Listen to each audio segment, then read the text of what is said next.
Bueno, buenas noches compañeros. Yo creo que ahorita que empezamos con la actividad. El día de hoy tenemos el gusto de tener a el jefe José de Brown.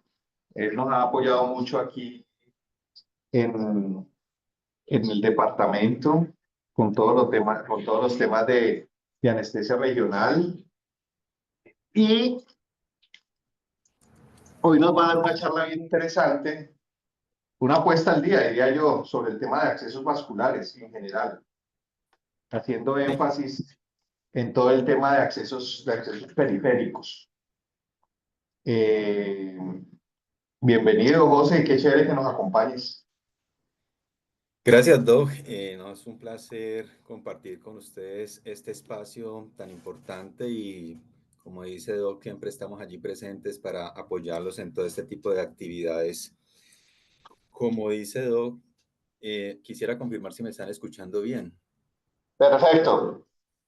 Bueno, sí, entonces, más que una clase magistral, lo que queremos en este pequeño espacio es realizar una actualización de los estándares basados en la evidencia, tener un poco de foco en este espacio más de los accesos venosos periféricos y vamos a hablar un poquito de algunas recomendaciones en cuanto a la terapia de infusión en general. Eh, es un tema extenso, ¿cierto? Las actualizaciones cada año están surgiendo, entonces vamos a tratar de hacer algo resumido y como que son los puntos importantes que muchos estudios han mostrado que es donde se está fallando. Eh, pues Brown Medical es la compañía a la cual yo trabajo, pero no vamos a revisar estándares de Brown, vamos a revisar estándares de la INS, de la ABA y qué dijeron en el Congreso de WOCOA. La INS tiene 240 estándares en la terapia de infusión. Es la Sociedad de Enfermeras de Infusiones de Estados Unidos que tienen peso a nivel mundial porque estas enfermeras publican estudios basados en la evidencia o el método científico. Está la Asociación de Accesos Vasculares de Estados Unidos, que es la AVA. Esta también tiene una actualización del 2024 y da unas recomendaciones muy puntuales y eso es lo que vamos a revisar. Quería contarles que hay un congreso internacional, que es el Congreso de WOCOVA, es un congreso internacional de accesos vasculares. Se hace cada 2 años, el último fue en el 2024, y donde todas las compañías y fabricantes de dispositivos muestran todos los estudios y todos los desarrollos tecnológicos que hacen de acuerdo a los estudios que publican muchos científicos a nivel mundial. Entonces, ¿por qué es importante revisar la terapia de infusión en accesos vasculares periféricos? Porque es un procedimiento masivo, es un procedimiento que a veces lo ven como básico, que lo puede realizar cualquier persona sin tener el entrenamiento adecuado.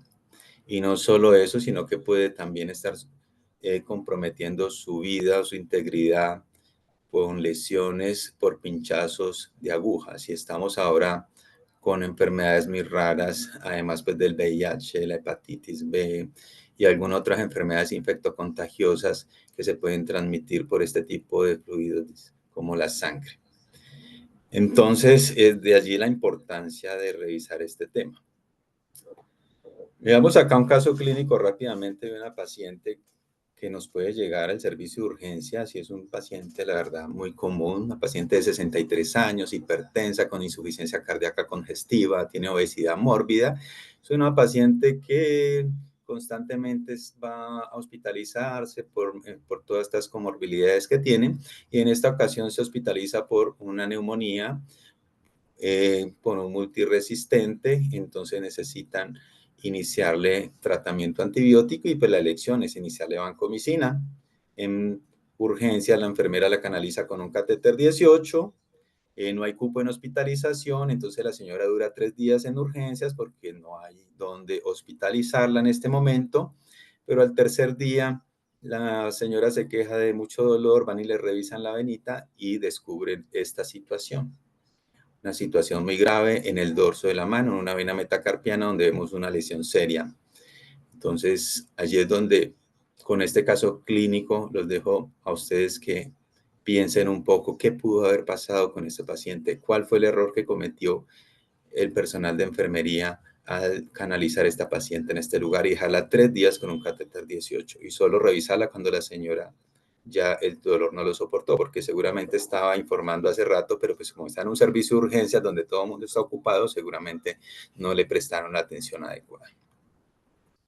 Estas son notas de enfermería que son reales, son de historias clínicas reales, donde la enfermera retiró el catéter periférico y coloca la nota de retiro donde ella explica cuál fue la causa de esa lesión del paciente. Mira, aquí entonces podemos ver que en este caso la paciente tenía varias punciones. Entonces, una de las causas de flebitis es multipunciones, otra está canalizada en el pliegue de derecho y pliegue izquierdo. Los pliegues son lugares donde generan flebitis mecánica. Otra está ubicado en el radio de la mano. El radio es una articulación, allí va a generar flebitis mecánica. Y vemos aquí la última que una paciente tuvo una tromboflebitis. Tromboflebitis es el último estado de la flebitis. Ya está, ¿por qué llegó al último estado si hay unas escalas para valorar tempranamente y no llegar hasta este punto? Sencillamente porque el personal no revisó su paciente y lo dejó hasta que llegara al último extremo de la tromboflebitis.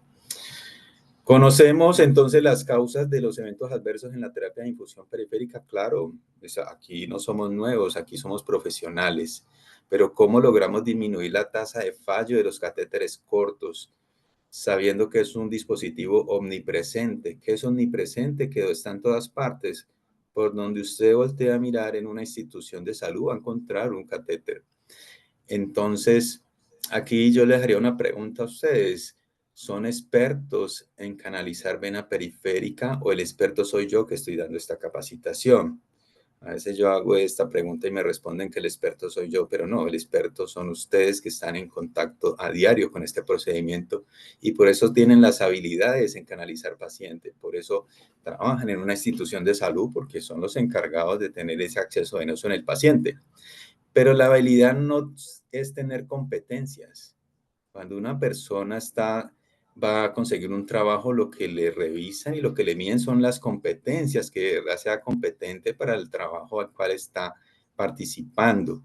Entonces, la competencia tiene que ver mucho con el conocimiento y no es con lo que yo aprendí para canalizar venas cuando estudié apenas en la universidad o en la escuela, sino el conocimiento de la actualización que yo a diario realizo en frente a los procedimientos que yo frecuentemente estoy haciendo. Entonces, como canalización es un procedimiento básico, pues el conocimiento que tenemos actualizado es muy poco. Entonces, por eso debemos tener una actitud y una aptitud para poder adquirir este conocimiento y compartirlo con los compañeros. Y también es muy importante pues la motivación que yo tenga en mi área de trabajo. ¿Qué me motiva a mí a hacer las cosas bien? Me gusta la terapia de infusión, me gusta atender pacientes, me gusta lo que hago, o si no, no vamos a tener nunca personas competentes. Entonces, para entrar un poquito ya en detalle, los dispositivos de accesos vasculares tienen una nueva nomenclatura.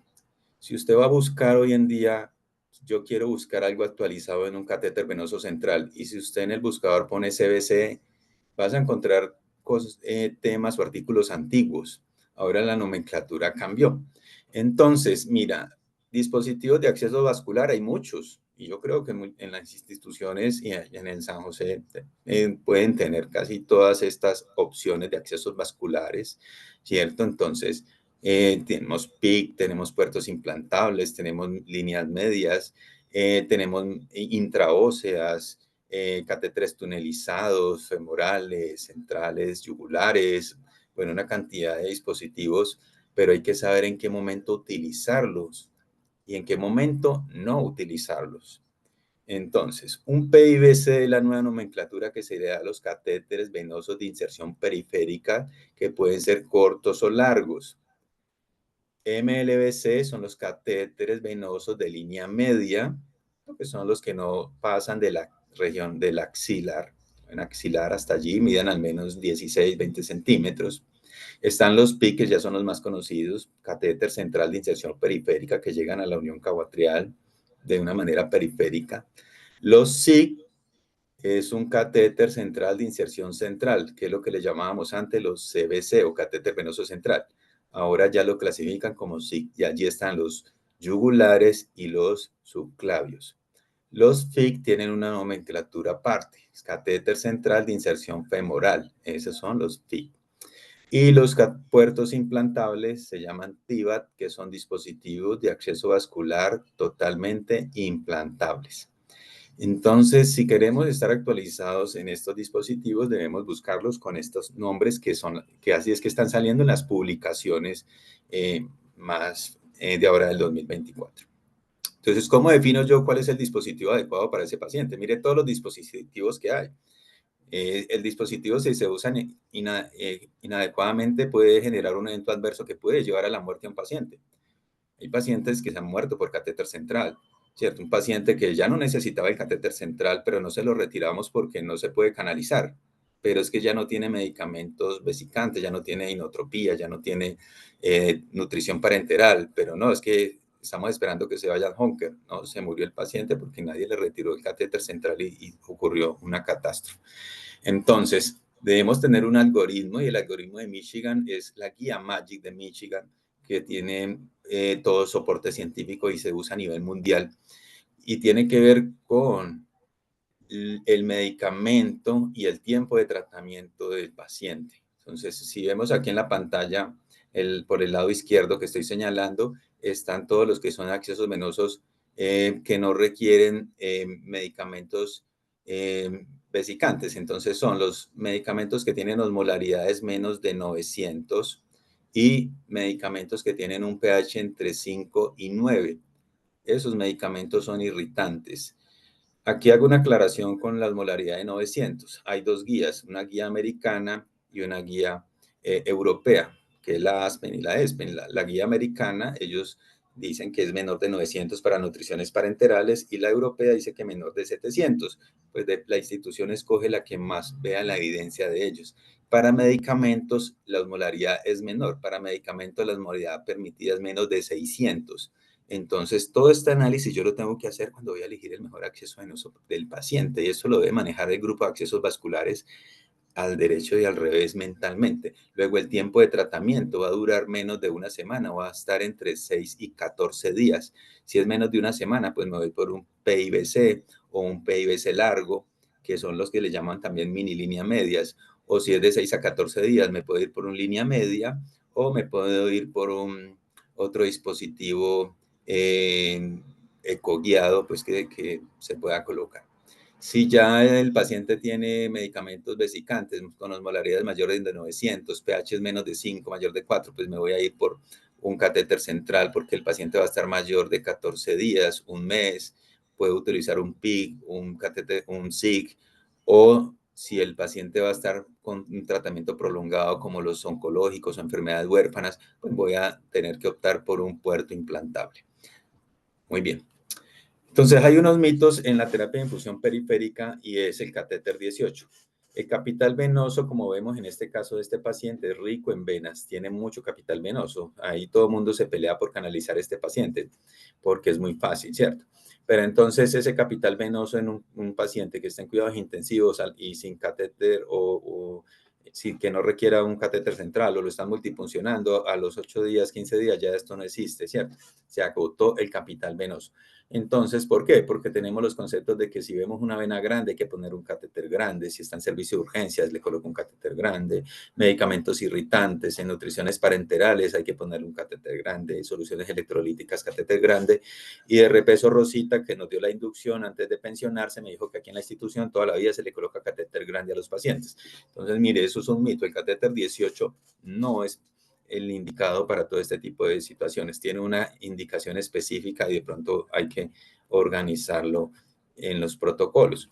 Entonces, se nos vuelve rutina la terapia de infusión periférica y la rutina es el hábito de renunciar a pensar. Tú ya no piensas. canalizar es rutinario, entonces yo ya no pienso, el 90% de los pacientes que llegan a la institución los tengo que canalizar, entonces se me pierde mi objetivo y me vuelvo una persona reactiva. Entonces ya la terapia de infusión se vuelve reactiva, ya no es de acuerdo al objetivo que yo tengo con el paciente, sino que mi objetivo es canalizarlo como sea, porque yo no puedo entregar el paciente sin canalizar en mi turno, ni decirle al doctor que no lo puede canalizar. Entonces los pacientes, esto es fotos de inteligencia artificial, no vayan a creer que son fotos reales, que yo las tomé de instituciones, no, con inteligencia artificial se crearon, entonces aquí están pacientes multipuncionados, 10 punciones tratando de canalizarle una vena, pacientes con 3 accesos venosos de los cuales está usando solo uno, los otros 2 tienen tapón, y uno le pregunta a la persona que por qué tiene 3 venas y dice que las otras 2 son de respaldo. ¿Respaldo qué quiere decir? Si se me daña una, ya tengo las otras 2 listas para conectarlo. A esta señora le canalizaron en el dorso del pie y le dejaron una válvula de 2 vías. Había que colocarle meropenem y por la otra una reposición de potasio porque tenía con lactato y potasio porque tenía una sonda de drenaje. Pero como la enfermera la vez pasada le pasaron un memo porque no canalizó el paciente, pues ella le canalizó donde fuera. Este paciente también le canalizaron entonces en la región radial y en este paciente le canalizaron un dedo y a este peor le canalizaron una uña, porque hay unas personas tan hábiles que ven las venas en las uñas y allí canalizaron a este paciente. Entonces, ¿son seguros estos procedimientos de canalización? No, son terapias reactivas que lo que quieren es canalizar el paciente y salir de su turno. Entonces llegan los superhéroes que son los que son capaces con todos y generan todo este tipo de situaciones que no son seguras para el paciente, ni para el personal de salud, ni siquiera para la institución, porque están sometidos a una demanda. Pero como son superhéroes, entonces nada nos queda grande, nos llega este paciente diva. Este caso de este niño es un niño que llegó remitido de otra institución donde lo habían multifuncionado, entonces lo enviaron a una institución de 4º nivel porque allá están los duros para canalizar, pero resulta que allá no utilizan tecnología, entonces allá termina también multifuncionado, la mamá enojada que va a demandar la institución, y este gordito es de los chéveres, los que no dicen nada porque él desde pequeñito lo han chuzado, entonces ya sabe que desde pequeñito sufre para canalizarlo, entonces él sencillamente se deja que se canalice y cometan todos los eventos adversos que quieran. En este caso solo le pudieron canalizar en el dorso de la mano con un catéter 24 y había que iniciarle tazocin y analgesias continuas. Entonces a veces no utilizamos la tecnología, sino que somos superhéroes para pasar eso. Entonces hay unos score, hay unos divas score que es donde que no los usamos y es en el momento en que yo debo hacer una escala para identificar si ese paciente es de difícil canalización y cuál es el paso a seguir en este tipo de pacientes. Entonces hay escalas para pacientes adultos y hay escalas para pacientes pediátricos. El score de un paciente adulto debe ser menos de 8 y el score de un paciente pediátrico debe ser menos de 4. Y esas son las preguntas que me debo hacer para poder identificar que cuando el paciente es un paciente DIVA. Pero como así me lo enseñaron a mí, así lo he hecho por mucho tiempo y así me ha funcionado, entonces no cambio y sigo cometiendo los mismos errores que me han pasado por ADN o por ósmosis mis compañeros en el servicio. Entonces estamos destinados a que la flebitis esté presente en las catéteres venosos periféricos, entonces nunca vamos a tener una flebitis cero porque siempre estamos sometidos a esto. Recuerde que flebitis se va a manifestar con dolor, enrojecimiento, calor y pues el caso extremo es el cordón flevítico, ya con una tromboflebitis que es el caso más complejo. Pero flebitis tenemos 3, ya están hablando de una 4, pero la flebitis mecánica es la que aparece después de 12 horas de yo haber colocado un catéter grande en una vena pequeña, de yo haber colocado el catéter en el pliegue, de no haber inmovilizado adecuadamente el catéter con la película transparente, de movilizar mucho el catéter, hacer las conexiones de las válvulas, de multifuncionar el paciente. Todo esto lo sabemos, pero lo seguimos haciendo.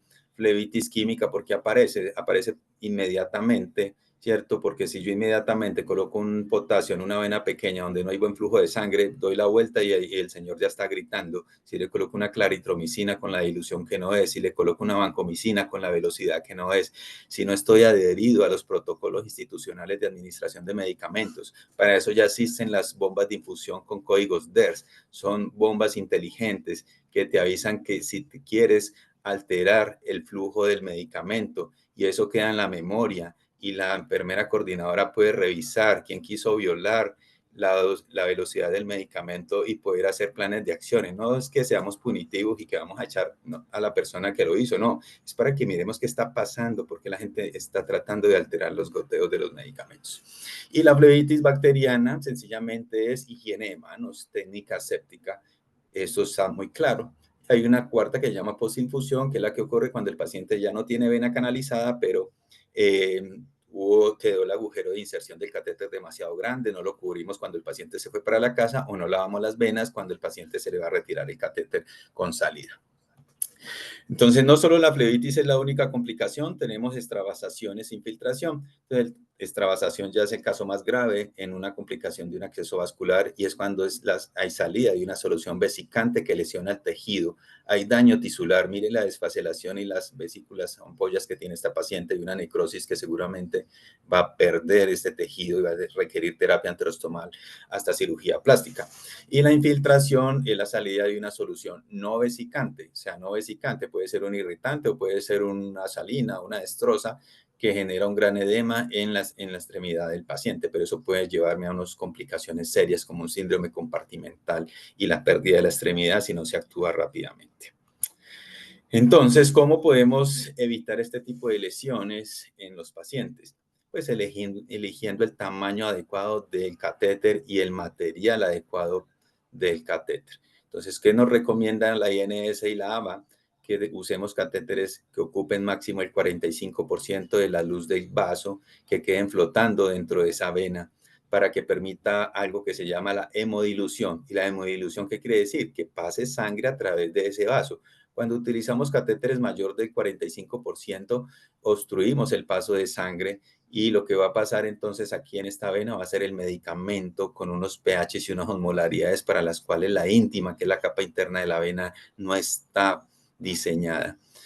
Y eso me va a llevar a un daño endotelial que se va a traducir en rompimiento o de lesión de esa vena y salida del líquido afuera. Los catéteres de poliuretano son amigables, son biocompatibles y son termoflexibles, se vuelven blandos dentro de la vena tomando la forma.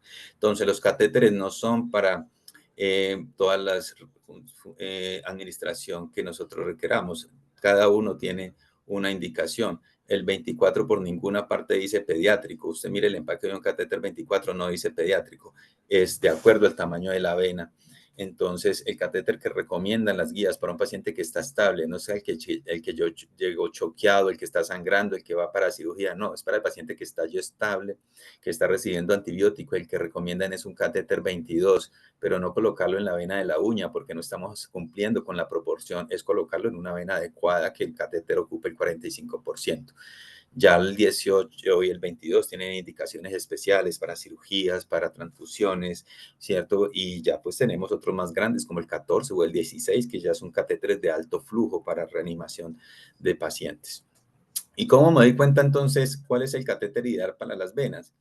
Pues los fabricantes de catéteres piensan que nosotros el personal de salud no sabemos los diámetros, que deberíamos saberlos porque vimos una clase de anatomía y nos enseñaron todo esto, pero muchas veces hay personas que no saben cuál es el diámetro de una vena y cuál es el flujo de las venas. En la parte de atrás de un catéter aparece una información que dice 0.9, eso quiere decir el diámetro externo del catéter. 25 milímetros quiere decir la longitud del catéter, o sea que ese catéter tiene un diámetro externo de 0.9 y un largo de 25 milímetros.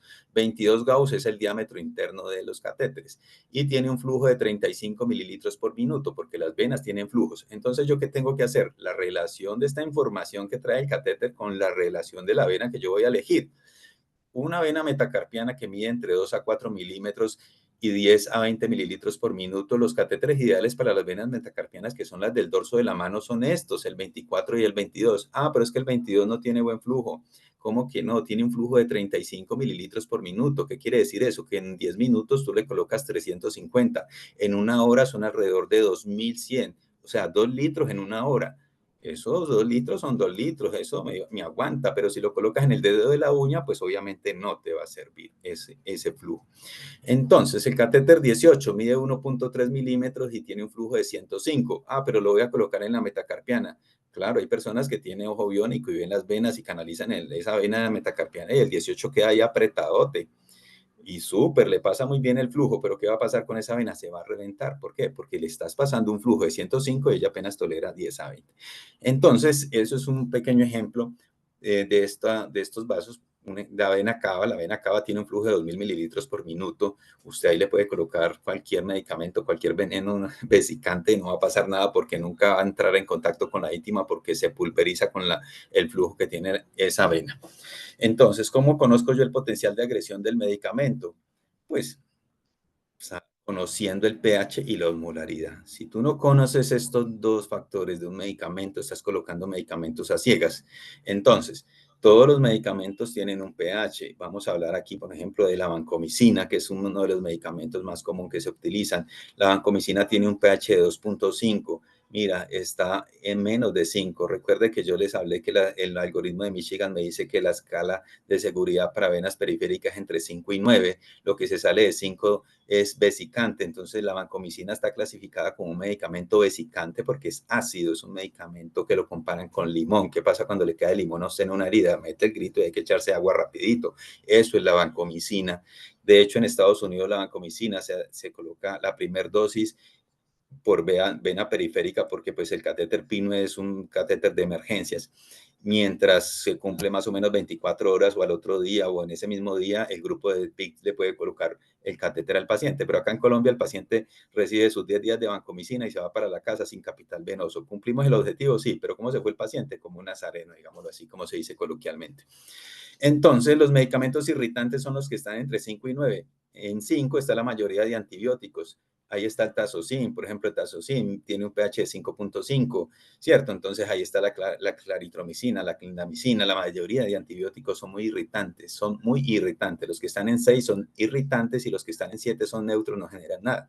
Para el lado derecho están los alcalinos, ahí está la mayoría de anticonvulsivantes o algunos retrovirales. Por ejemplo, el aciclovir tiene un pH de 11, es un medicamento vesicante, se sale de 9. El lepamín, la fenitoína tiene un pH de 12 y la fenitoína se coloca masivamente a veces en los servicios de urgencias y es un medicamento vesicante, ¿vale? En cuanto a la osmolaridad, entonces la osmolaridad, si es un medicamento vesicante, por ejemplo, los medios de contraste tienen osmolaridades mayores de 500, 600 y son vesicantes porque además tienen viscosidad, es como si fueran aceite, entonces generan esa lesión en el paciente de aplastamiento de los vasos, de falta de irrigación. Entonces, la osmolaridad, hay medicamentos que tienen osmolaridades bajas, pero pHs altos. Hay otros que tienen pHs bajos y osmolaridades altas. Entonces, la invitación es que revisemos cuáles son los medicamentos que están utilizando en el servicio. Entonces, ¿cómo favorecemos la hemodilución de estos medicamentos? Porque el pH de la sangre es 735 a 745. Si tengo un medicamento que tiene un pH de 4, ¿cómo lo contrarresto? Con sangre. ¿Cierto? Si tengo un medicamento que la osmolaridad está alta, ¿cómo la contrarresto? Con dilución, pero el pH lo contrarresto es con sangre. Entonces debo escoger las venas más grandes. Por eso la anatomía es muy importante, que usted conozca cuáles son esas venas periféricas que tiene en el paciente. Y el método SIN es un método de inserción por zona, que es un método italiano que también está ahora a nivel mundial. Y ese método SIN se usa para todo, para venas periféricas, para inserción de PIC, para inserción de SIG, y para inserción de FIC. Todo tiene zona SIM y también está en muchos estudios de la Journal Vascular Access y nos dice que en la vena periférica la primera opción es esta, la del antebrazo, aquí donde está la vena cefálica, la basílica y la mediana, donde son venas gruesas de buen flujo de sangre y están rectas. Segunda opción puede ser la vena metacarpiana. Sí, es como segunda opción, pero esta vena metacarpiana me va a durar apenas 24 horas. No quiere decir que las 24 horas ya se dañó, no, después de 24 horas comienzan a contar las horas para que esa vena se dañe. Si la dejas 2 días, 3 días, seguramente el tercer día ya la vena está mala. Y la del pliegue es de última opción. La del pliegue, sí, si me llega el paciente convulsionando y yo le doy la del pliegue, pues yo le cojo la del pliegue, ¿cierto? Pero cuando ese paciente ya pase su parte crítica de convulsión, ya debo buscarle una vena en la parte medial porque allí es donde me va a durar más tiempo. Pero vemos que el paciente se va para hospitalización con su vena en el pliegue, ya dura 3 días, a los 3 días le encuentran flebitis y evento adverso. Entonces hay que empezar a analizar este tipo de situaciones. Elegir la longitud adecuada del catéter. Los catéteres tienen una longitud. Normalmente un catéter periférico mide 32 milímetros.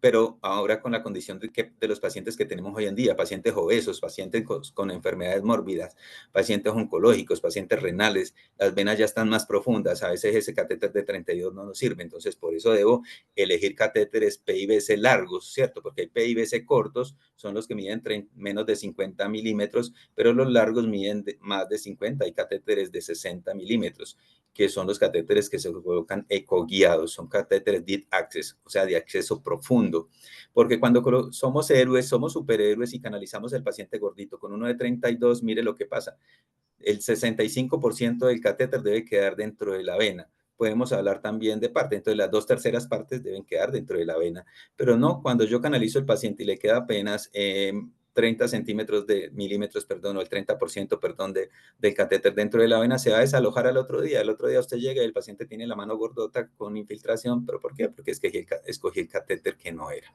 Evitar las multipunciones.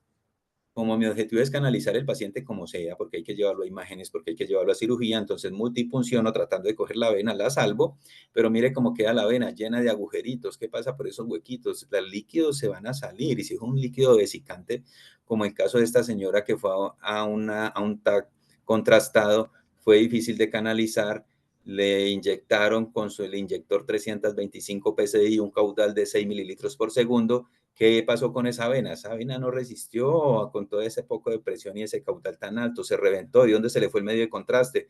Al tejido celular subcutáneo, un medio de contraste viscoso, hiperosmolar, pues le generó esta quemadura a la paciente, que seguramente terminaría hasta con cirugía plástica. Las multipunciones también me llevan a lesiones de plexos nerviosos. Los plexos nerviosos, si se puncionan, no se regeneran, pueden generar una lesión y el que más dañan en enfermedad es el radial, ¿cierto? Tratando de coger una línea arterial o el cubital, tratando de canalizar ahí el pliegue de un lado para otro, le lesionamos el plexo nervioso. Y también nos puede llevar entonces a un síndrome compartimental y el paciente terminar en esto, en una fasciotomía descompresiva para poder que llegue la irrigación. Entonces, mira las complicaciones tan graves que hay de las venas periféricas. Entonces, para evitar eso, tengo que tener también tecnología y elegir la mejor tecnología para canalizar a un paciente. Y en el mercado hay muchos catéteres. Catéteres es de una venta masiva, eso hay de todas las marcas, de todos los países, ¿cierto? Hasta colombianos, yo creo que debía haber. Entonces, hay que escoger un catéter con tecnología que sea fabricado en poliuretano, como lo es el Introcanseptic, que es el catéter de Brown Medical, que tiene un bisel de corte posterior, corta por arriba, corta por abajo, y el catéter es fusionado con la aguja para que ese deslizamiento sea fácil. Además tiene doble cámara de retorno. Cámara número 1 me dice que el bisel está dentro de la vena y la cámara número 2 me dice que el catéter ya está dentro de la vena. Y además para la seguridad del personal de salud tiene el sistema de seguridad pasivo, que es el recomendado por la INS y la AMA en sus estándares 2024. Eso mejora el éxito en el primer pinchazo.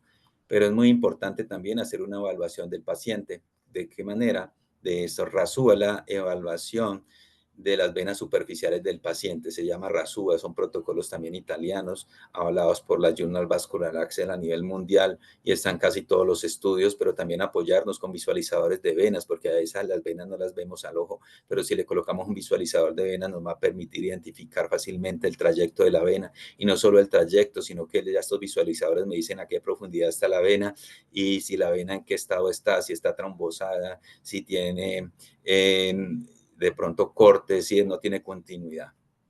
Y si ya yo quiero avanzar un poco más a colocar un PIC o más bien un PIVC, o sea, un catéter venoso periférico largo, ya puedo utilizar ya entonces la ecografía haciendo un método que se llama RAPEVA, que es la evaluación de las venas periféricas profundas y ya son las venas del brazo, donde vamos a ver dónde está la basílica, cómo está la cefálica, y esa basílica qué continuidad tiene, ¿cierto? Hasta dónde va a llegar para revisar que todo este trayecto de la vena esté muy bien, cuál es el diámetro de la vena y todo. Entonces debemos también trabajar en fortalecer la técnica de canalización. La técnica de canalización hay un punto muy importante y es el ángulo. Mira, hay que aprender, a veces toca enseñarle al personal cuáles son los ángulos porque en la mente a veces solo tienen el de 45 grados, creen que el ángulo de 45 es el único que existe. Y para las venas periféricas se usan ángulos de 22, de 30, máximo 35. a veces de 10 grados también se puede utilizar en venas muy superficiales. Pero entonces, ¿cuál es el paso a paso? Entonces, hay una técnica de canalización. Ya no podemos ser tanto mecánicos en canalización. Y disminuir el ángulo es uno de los pasos que se hacen de manera inconsciente. ¿Por qué los anestesiólogos son tan expertos canalizando? Cuando yo no podía canalizar a un paciente, llamaban al anestesiólogo y llegaba al anestesiólogo y lo canalizaba. ¿Por qué? Porque él sí tiene claro que hay que disminuir el ángulo para hacer el avance del catéter. Pero enfermería, como hace este procedimiento masivo mecánico, esto lo hacen de manera inconsciente. No es que no lo hagan, lo hacen de manera inconsciente, pero este es el punto clave en la canalización. Si no lo haces consciente, vas a fallar en todos los pacientes y te vas a volver un experto en salvar venas. Yo conozco instituciones donde son más expertos salvando venas que canalizando. Y a mí en la universidad, yo nunca tuve una clase de salvamiento de venas. Esto lo aprenden en el día a día y se pasa como un ADN. Lo más peligroso, el principal error que dice Nisora, que es el grupo de anestesiólogos de Estados Unidos, dice que el principal error que cometemos es reencapsular. Reencapsular es lo más peligroso que hay. ¿Y qué nos obliga a reencapsular? Porque el catéter no le dejé que avanzara, no le bajé el ángulo y me quedó por encima de la vena, o sencillamente avancé hasta el fondo y me quedó por debajo, generando daños en catéter o lesiones en pacientes. Entonces, es muy importante tener la técnica séptica, ahora se llama ANTT. Si tú quieres estudiar también sobre técnica séptica, ya tienes que buscar es técnica ANTT. ¿Qué quiere decir técnica ANTT? Técnica séptica de no tocar. O en inglés, pues no sé mucho inglés, pero dice Aseptic Not Touch Technique. Es como la traducción de estas siglas. Y es sencillamente respetar las partes claves del dispositivo y el sitio clave del procedimiento. Entonces, la higiene de manos es la principal medida. ¿Cómo voy a desinfectar la piel según las recomendaciones de las guías? Rejilla, centro a la periferia. Ahora la rejilla le cambiaron de nombre, ya se llama bandas. Utilice los guantes adecuadamente, no se saque un dedo para canalizar el paciente. Hay personas que se implantaron chips en los dedos y se resacan el dedo porque el guante le hace interferencia con el chip. No, esto es error, eso no se puede hacer. Desinfecte las válvulas adecuadamente antes de hacer conexiones, prepare los medicamentos en lugares limpios y evite que este tipo de catéteres estén llenos de sangre, porque la sangre allí genera procesos infecciosos. Estabiliza el catéter con una película transparente con la técnica adecuada. La técnica de estabilizar los catéteres se llama técnica Omega y eso hay que fortalecer al personal de cómo es esa técnica Omega para que estas películas no se suelten y generen plebitis mecánicas. Ya los esparadrapos y estos tipos ya son mandados a recoger, en ninguna guía lo recomiendan y eduque al paciente en el baño para que no se lo moje. Realice las escalas de seguimiento. La escala de Mados es la escala a nivel mundial, la que más se utiliza, la que más recomiendan las guías para hacerle seguimiento a las venas. No solo hacerle seguimiento ya cuando el paciente refirió dolor y tiene roja la vena, no, hay que hacerle seguimiento a diario, así sea la escala 0. 0 es que no tiene ninguna lesión, 1 es que el paciente tiene dolor y 2 ya hay dolor con eritema. ¿Qué me dice la escala? Que lo retire, pero hay personas que no lo retiran y el paciente llega hasta escala 4 y 5 con ya una complicación seria. Los catéteres son seguros para administración de medios de contrastes, pero usted debe conocer mediante el proveedor cuánto me resiste mi catéter. Generalmente los catéteres periféricos resisten 300 PSI, pero los inyectores e imágenes diagnósticas a veces manejan presiones de 325. Entonces ya existen catéteres de alto poder periférico. En este caso, pues nosotros tenemos uno que se llama Introcan Septi 3, es un catéter que resiste 325 PSI, es de control de retorno, o sea, no permite que la sangre se devuelva y tiene caudales súper altos para usar un catéter 22 o un 20 para medios de contraste, que siempre pensamos en usar es catéteres 18. Entonces, ya para terminar, ¿cuál es el rol de la terapia de enfermería de ahora en adelante? Revisando pues esos estándares. Mire, los estándares de la INS son alrededor de 240 estándares. Aquí revisamos cuántos, por ahí unos 10, 15. Entonces es muy importante que revisen estas actualizaciones. No dejar de utilizar catéteres que no tengan seguridad porque me permiten hacer las malas praxis, ¿cierto? Reencapsular o reutilizarlos o clavarlos en la cama, en la colchoneta. No canalizar por canalizar. A este pobre señor le canalizaron la frente porque lastimosamente no tenía más donde canalizarlo. O esta enfermera le colocó una cantidad de extensiones, llaves de 3 vías, mejor dicho, llenaron esa pobre venita de un poco de extensiones para colocarle 8 medicamentos que tenía el paciente. Entonces, nada, invitarlos a que la terapia de infusión de ahora en adelante sea una terapia de infusión segura para el paciente, segura para ustedes. Recuerde que la seguridad nuestra está primero y luego hacer una terapia humanizada para este paciente. Bueno, entonces nada, eso es lo que quería. Ahí en el chat les compartí un link que es como una evaluacióncita. Tiene 2 preguntitas muy sencillas y me ayudan para que Brown vea mis actividades con ustedes. No me queda más pues que agradecerles y que podamos hacer alguna pregunta, alguna duda que tengan. Podemos resolverlas acá, claro, con mucho gusto. Muchas gracias, José, por esta charla tan interesante que nos acabas de dar. Aprendimos, pues en el caso mío, aprendí muchos conceptos. Uno cada día aprende más. Mm, ¿Cómo está de reglado, ¿no? El tema de los catéteres. Uno piensa que, como usted lo dijo, que es muy simple, pero qué interesante saber, dependiendo del calibre, cuál es el mejor vaso, la mejor zona. Y eso a veces uno no lo tiene en cuenta, ni siquiera nosotros los anestesiólogos. El tema de los flujos, el tema, la última parte, el tema de la presión generada por los dispositivos de inyección en los medios de contraste. De verdad, excelente charla. Muchas gracias por haberla compartido con nosotros el día de hoy.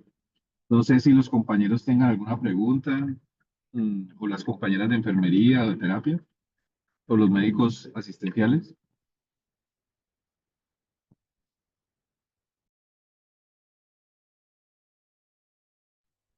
Hola, Hola, buenas noches.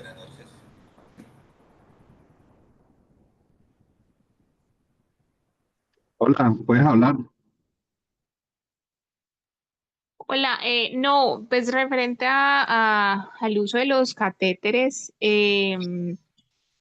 pues tenemos, en ese momento estamos apenas incursionando con la parte de los catéteres de inserción periférica.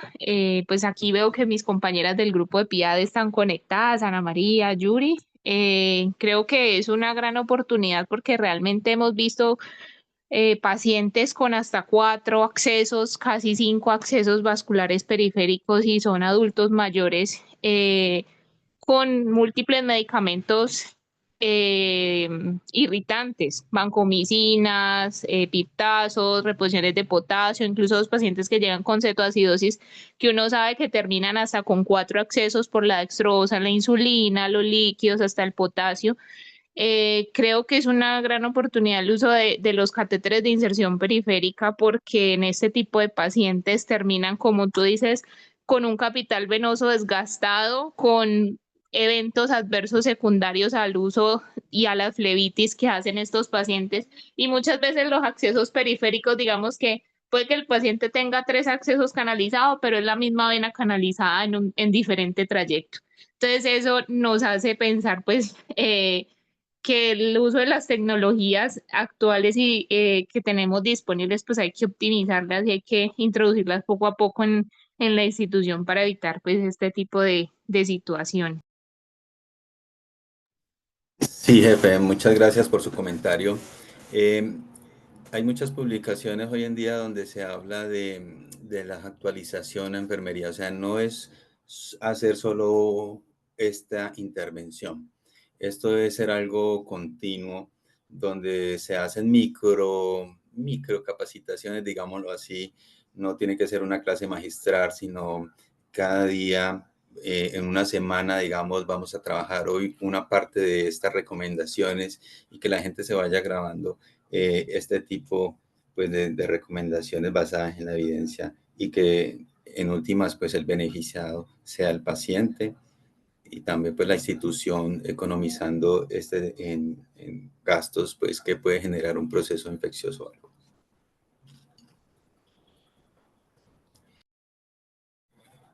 Si alguien tiene otra pregunta.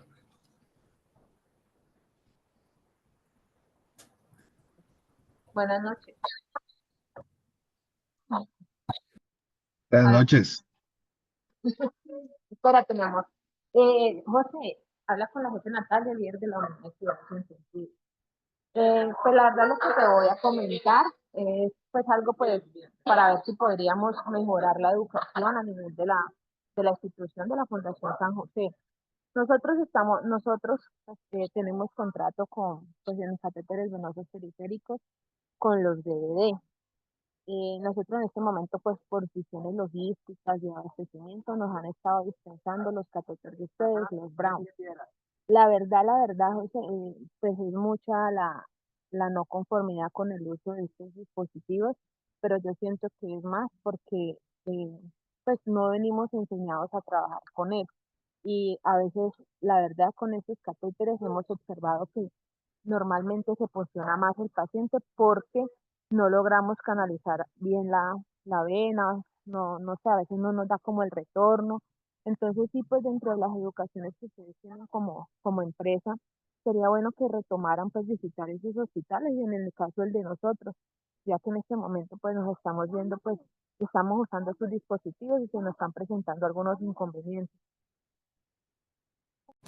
Sí, jefe. Nosotros, la técnica de canalización es la misma. Así como canalizamos nosotros acá en Colombia, en la China canalizan de la misma forma. ¿Que hay diferentes dispositivos? Sí, hay dispositivos diferentes. ¿Que hay dispositivos de mala calidad? Sí, como hay en todo, en ropa, en comida, en todo tenemos cosas buenas, cosas malas. Brown es una compañía que tiene mucha trayectoria en la fabricación de dispositivos de acceso vasculares de calidad. Siempre utilizamos las mejores materia prima en cuanto a poliuretano para fabricarlo. BD y Brown tienen dos tecnologías diferentes. BD tiene una tecnología de seguridad activa y nosotros tenemos una tecnología de seguridad pasiva. La seguridad pasiva, porque la rechaza en personal de salud, asistencial, de enfermería. La rechazan porque no le permite salvar venas, ¿cierto? Entonces, o porque te obliga a cumplir con el protocolo de la técnica de canalización. Es un catéter que si tú sacas la aguja, se protege el bisel porque es automático, entonces no me permite reencapsular.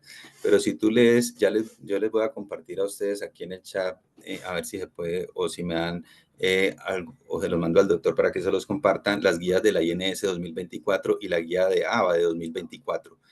Ellos recomiendan el sistema de seguridad pasiva. No dicen que el activo sea malo, sino que recomiendan el seguridad pasiva porque es el único medio que ha demostrado que el personal cumple con sus lineamientos en cuanto a la técnica de canalización. Sí, es un proceso de entrenamiento, claro, podemos, jefe, ahora no sé cómo hacemos si el doctor me regala su teléfono, no sé si yo la tengo, creo que de pronto la puedo tener en mi lista, de pronto he hablado con usted en algún momento, pero que cuadremos y coordinamos un entrenamiento. Yo voy a Buga y enseñamos cómo funciona el dispositivo. Recuerde que él tiene unas ayudas que a veces no las tenemos en cuenta, pero hay instituciones donde tenemos el catéter nuestro y va pues la competencia y dicen, no, no nos gusta la competencia, nos quedamos con el suyo. Y ahí, como en el caso de ustedes, que ustedes tienen un catéter de una marca, vamos nosotros y no, no nos gusta el de ustedes, no nos gusta.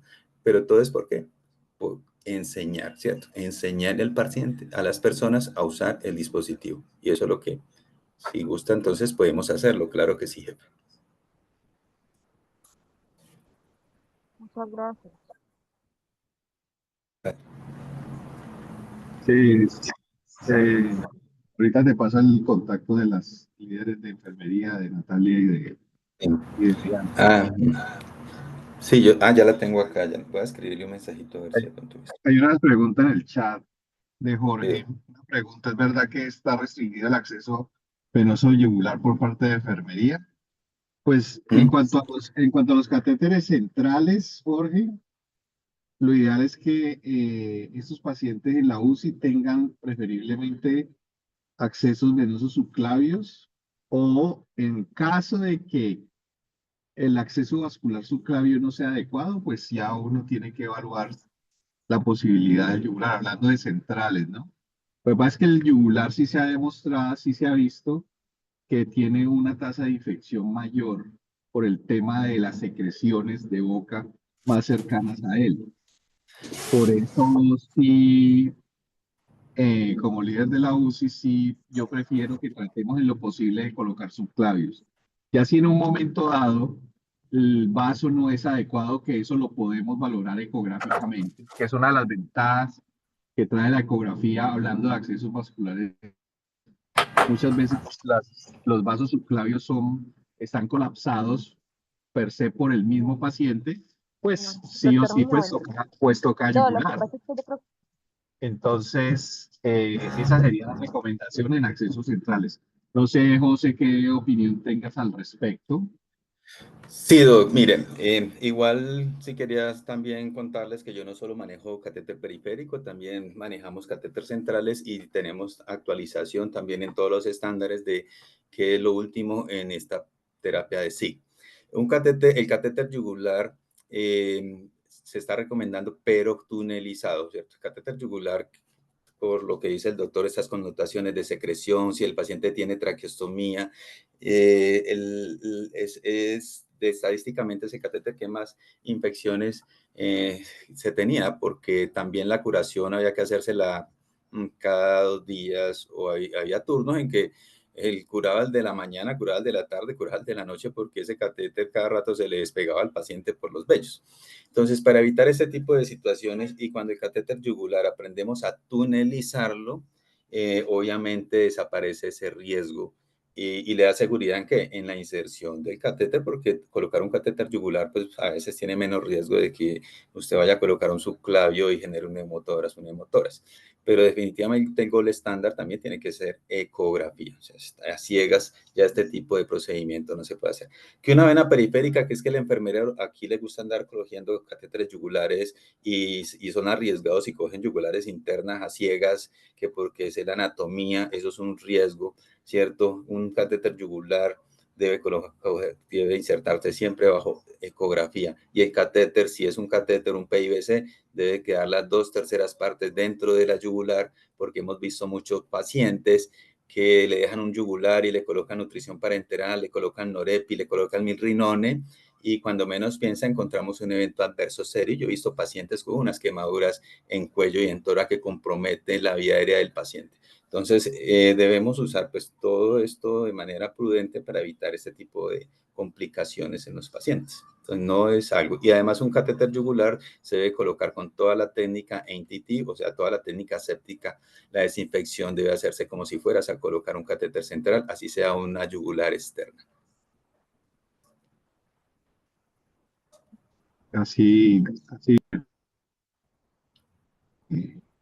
Hay un comentario que dice, hay un tema un poco complejo y es que las administraciones que gerencian las instituciones pueden entender que esta tecnología, aunque tal vez pueda ser de mayor costo, al final el costo-beneficio es mejor, el beneficio, y lo evaluamos y lo evaluamos. Incorporen los insumos de uso diario. Sí, muchas veces el famoso costo un poco mayor de alguna tecnología, se ponen a ver eso, pero realmente si uno se pone a analizar mayor uso de catéteres, tiempo corto de duración de ese catéter, como tú muy bien lo explicaste, puede llevar hasta costos mayores, ¿no? Y Sí, eso a veces no lo ven las administraciones en diferentes puntos de intervención en medicina. sí, de acuerdo.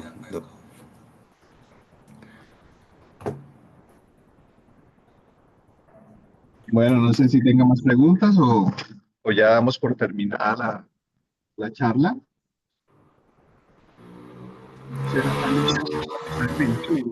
o los compañeros intensivistas o los médicos o los enfermeros?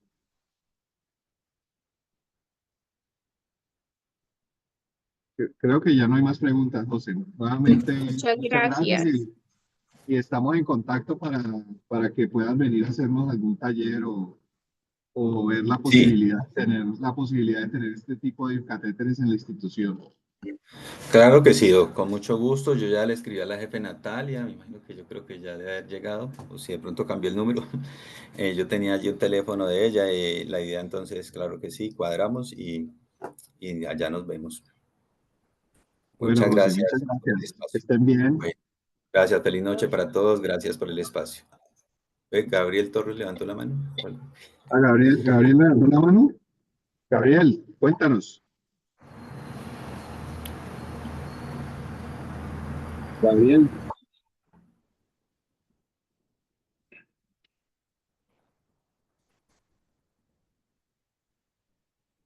ya puedes hablar, Gabriel.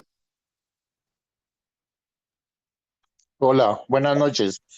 Quisiera preguntarle al jefe eh, si tienen alguna experiencia ustedes con los visores de vena que se utilizan que se utilizan en los pacientes que están en unidades oncológicas o en pacientes pediátricos que necesitan accesos vasculares periféricos y que no son fáciles de canalizar. ¿Esto está recomendado en alguna de las guías que ustedes conocen o manejan o de las que nos está hablando ahorita? Gracias. Sí, gracias. Sí, en la guía de la INS 2024, febrero de 2024 y de la AVA 2024 recomiendan el uso de tecnologías, empezando de los visualizadores de venas. Recuerda que el visualizador de vena son para venas superficiales que estén más o menos a una profundidad de 0,4 milímetros. Ya si son venas profundas de 1 centímetro, ya son venas que debemos utilizar ecografía y para eso están los catéteres DIS-Access, los catéteres DIS-Access que son catéteres de 6 centímetros, precisamente para coger esas venitas ya con ecografía, que es un entrenamiento que también Brown lo realiza.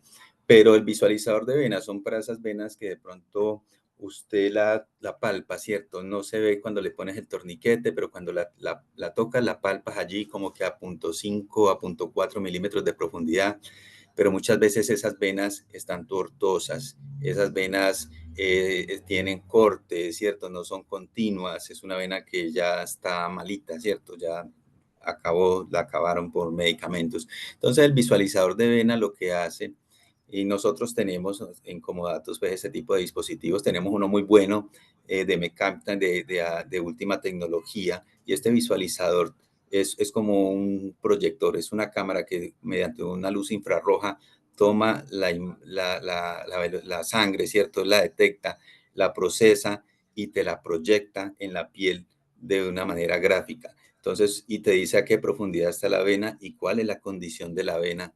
Entonces, esa venita que usted estaba sintiendo con la mano, pero no la estabas viendo, ahora ya sabes por dónde va, sabes el trayecto, si está volteando hacia la izquierda, si está yendo para la derecha, y entonces te da más efectividad en la canalización. Entonces, para ese tipo de pacientes es recomendable.